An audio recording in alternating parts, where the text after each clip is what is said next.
Maggie sat in her car, staring at the cafe entrance, her hands trembling slightly. She wasn't sure why she agreed to this blind date. Maybe it was the loneliness.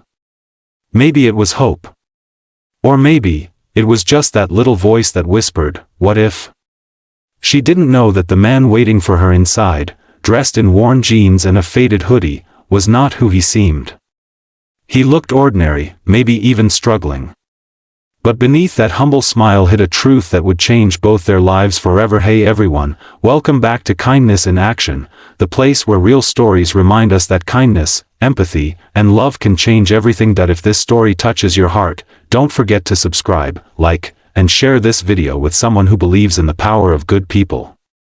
And let us know in the comments what kindness means to you. Alright, let's begin today's story. Maggie was 32, a hard-working nurse in a small town in Oregon.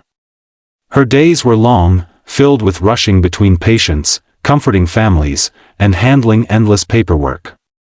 She loved her job, but she often felt invisible, like life was happening all around her, but never to her. After years of giving so much to others, she realized how little she'd given to herself. Friends encouraged her to try dating again, and reluctantly, she agreed. That's how she found herself at that little coffee shop on a rainy Saturday morning, waiting for a man she'd never met. The man's name was Ethan. From what her friend had told her, he was new in town, a bit shy, and definitely not flashy. Maggie didn't expect much. She just hoped for good conversation and maybe a laugh or two. When Ethan walked in, Maggie almost didn't recognize him. He wasn't what she imagined. His shoes were scuffed, his jacket looked secondhand, and there was something almost too humble about the way he carried himself.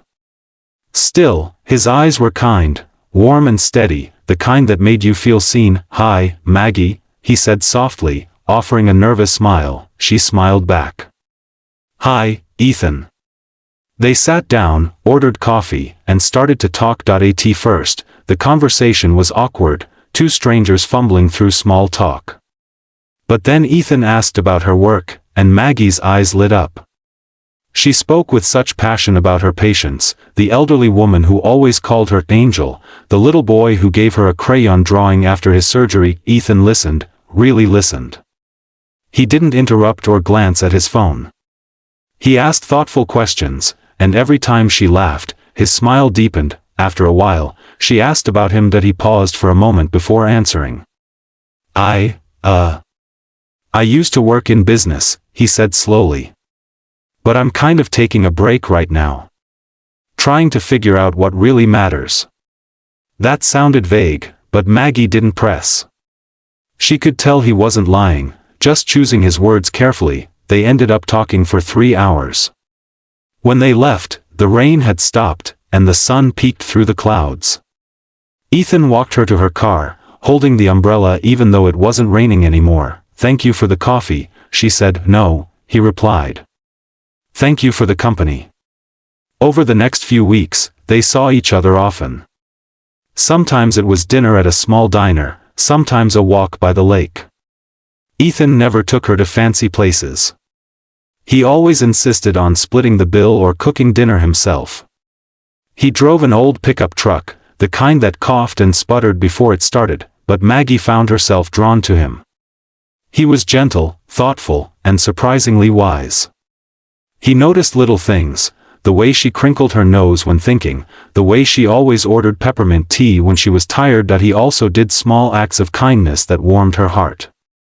One evening, they were walking downtown when an elderly man dropped his groceries.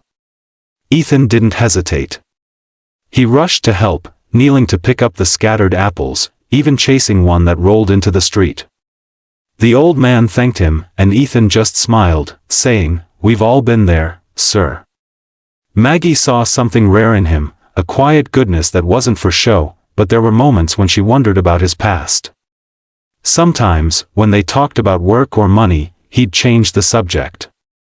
Once, she asked why he didn't have social media, and he laughed, saying, "Let's just say I've had enough of people looking at my life instead of living theirs." Still, she trusted him, until one day, that trust was tested. It happened one Thursday evening. Maggie's car broke down on her way home from work. It was pouring rain, and she was stranded by the side of the road. She called Ethan, embarrassed and cold. Within 20 minutes, he showed up. His truck pulled over behind her car, headlights slicing through the rain.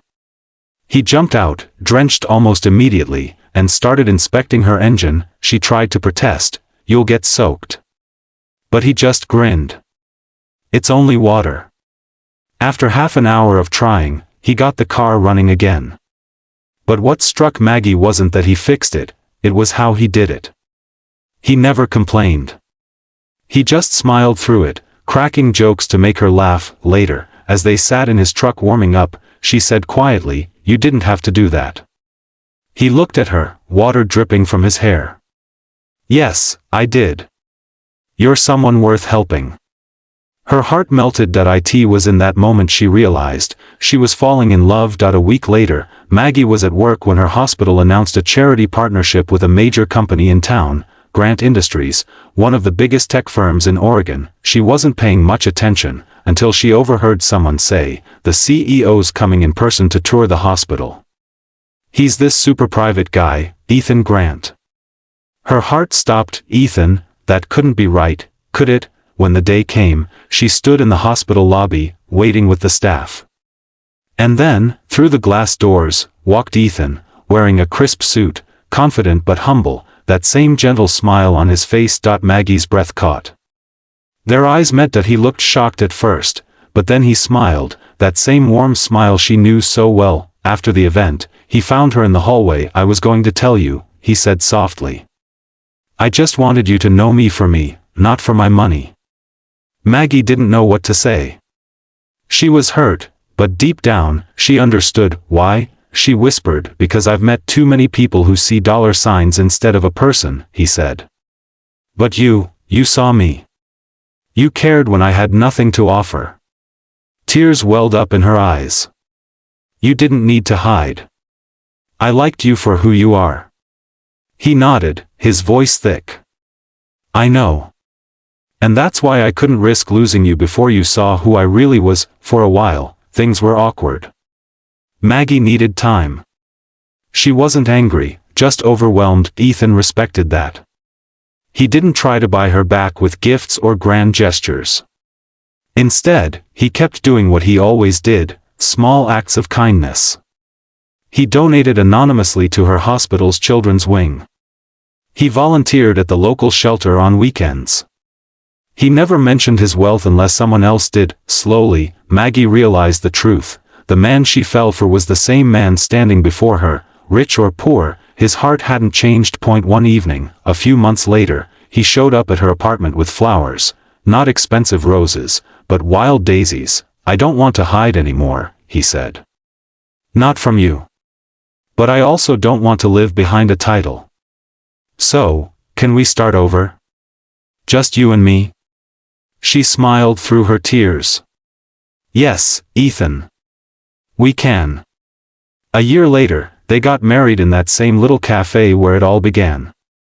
No fancy venue, no luxury cars, just close friends, family, and love. At the reception, Ethan gave a short speech. "I learned something from Maggie," he